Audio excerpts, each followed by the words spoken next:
ধানবাদে গিয়ে ঘোরার মতো জায়গা কী কী রয়েছে এইটা জানতে হলে আজকের ভিডিওটা এন্ড পর্যন্ত অবশ্যই দেখতে হবে।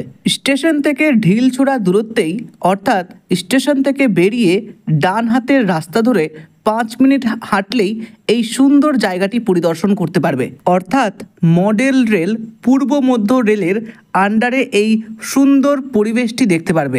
এন্ট্রি হয়েই ডান দিকে এই সুন্দর রেলওয়ে ইঞ্জিনটি দেখতে পাবে, যার ইতিহাস বর্ণিত রয়েছে।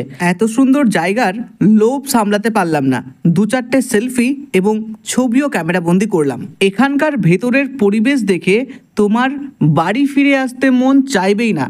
এতটা প্রাকৃতিক সৌন্দর্য রয়েছে, এতটা সাজানো গোছানো রয়েছে যে তোমাকে অবশ্যই মাতিয়ে রেখে দেবে।